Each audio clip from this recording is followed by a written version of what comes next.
ইসলামপন্থীদের বাধার মুখে দেশের বিভিন্ন স্থানে চিত্রনায়িকা ও অভিনেত্রীদের উপস্থিতিতে ব্যবসা প্রতিষ্ঠান উদ্বোধন স্থগিত করতে বাধ্য হচ্ছেন উদ্যোক্তারা। সবশেষে টাঙ্গাইলের এলেঙ্গায় শনিবার একটি সৌন্দর্য বর্ধনকারী পণ্যের দোকান উদ্বোধন অনুষ্ঠান স্থগিত করতে বাধ্য হয়েছেন এক উদ্যোক্তা।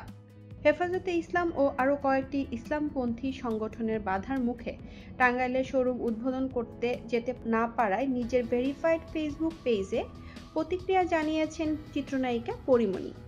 শনিবার রাতে তিনি লিখেছেন, এত চুপ করে থাকা যায় নাকি? পরাধীন মনে হচ্ছে, শিল্পীদের এত বাধা কেন আসবে?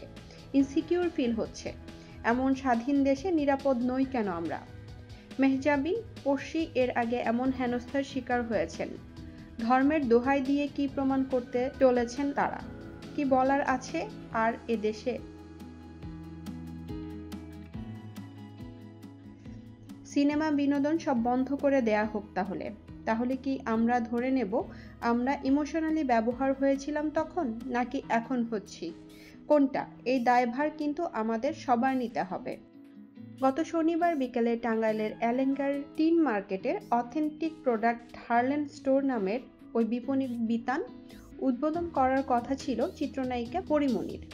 তার আসার কথা জানিয়ে প্রায় 2 সপ্তাহ ধরে প্রচার চালায় প্রতিষ্ঠানটির উদ্যোক্তা, কিন্তু হেফাজতে ইসলাম সহ ধর্মভিত্তিক বেশ কিছু সংগঠন পরীমণির আসার বিরোধিতা করে স্থানীয়ভাবে কর্মসূচি ঘোষণা দেয়।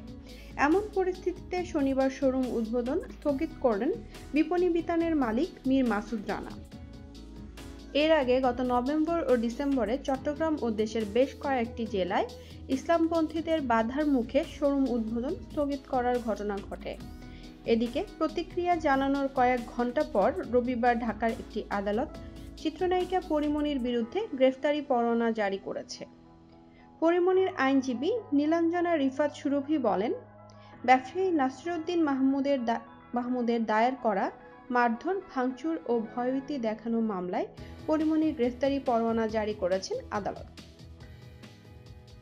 ঢাকাই চলচ্চিত্রের অভিনেত্রী পরীমণি আদালতে আত্মসমর্পণ করে সোমবার জামিন পান।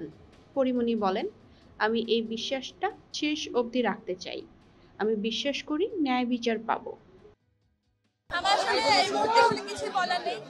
আপনাদের ভালোবাসা যেভাবে আমি কালকে থেকে যেভাবে আপনারা ভালোবাসা জানান দিয়েছেন আমাকে, এই ভালোবাসার প্রতি আমি আসলে সারা জীবন কৃতজ্ঞ থাকলাম। মানে আমি ব্লেসড আসলে এত ভালোবাসা যে আমি পেয়েছি।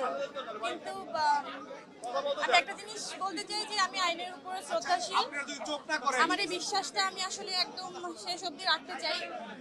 আমি বিশ্বাস করি আমি আসলে ন্যায় বিচার পাবো, আর আপনারা আমার সাথে থাকবেন। এই ভালোবাসা নিয়েই আসলে আমি জিততে চাই।